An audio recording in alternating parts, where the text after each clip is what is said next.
Station is a small subdivision located in Upper Allen Township, 8 miles west of Harrisburg, Pennsylvania. Between 2008 and 2009, approximately 26 Barnes Ecotran centrifugal grinder pumps were installed. Based on data collected by several Phase 1 Trindle Station homeowners, between 2010 and 2011, the following was documented. During this one-year period, 7 homes did not require service, 4 homes had alarms but no service was needed, and 14 homes needed repair or replacement of the pumps. The frequent repair issues with the pumps and the lack of service by both barns and their local representation has created a need for the homeowners to replace these pumps with a more reliable Environment 1 progressive cavity grinder pump. Here is one of these homeowners' stories. This is a Barnes Ecotrans unit that we have removed from the customer's basin. Johnny's at the basin.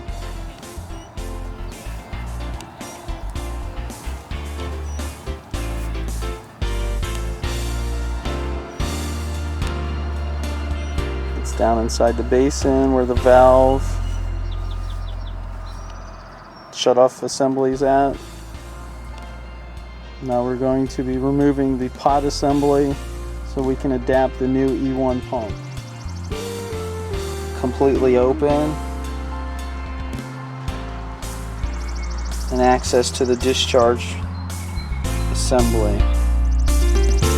We just removed the pod assembly that has the discharge manifold in it and the shut-off valve assembly that would accommodate the customer's tank.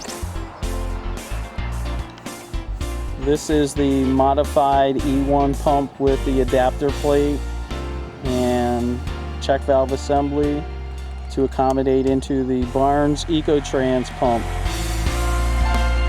This is John building the discharge assembly.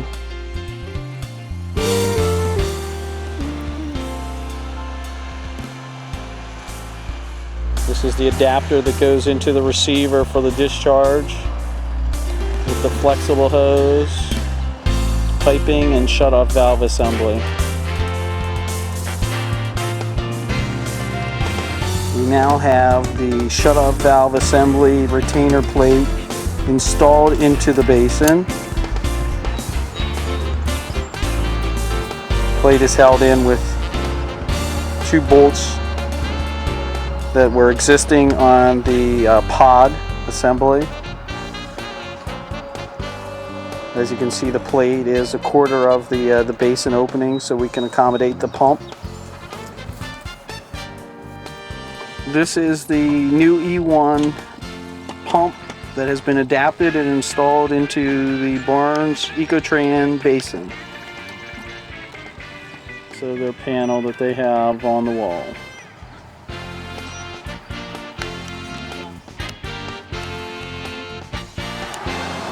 We just performed a E1 retrofit to a Barnes Ecotran system.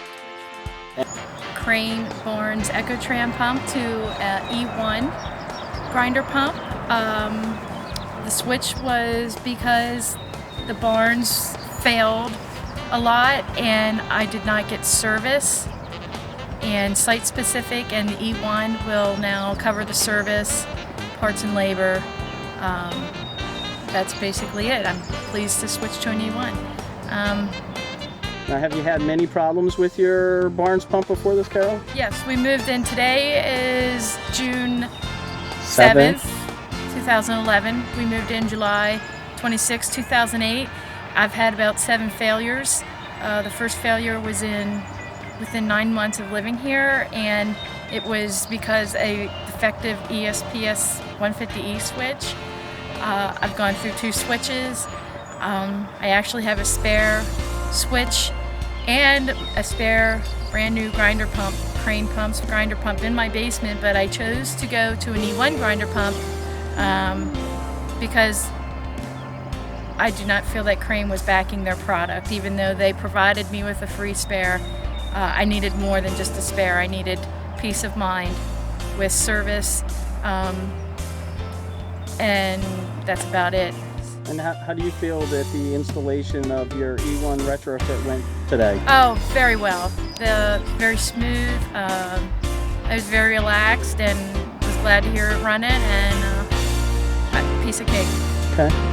Not that I could do it, but I watched and I thought it was a very smooth process. And would you recommend this to anybody that lives in your development? I will highly recommend it to everyone that lives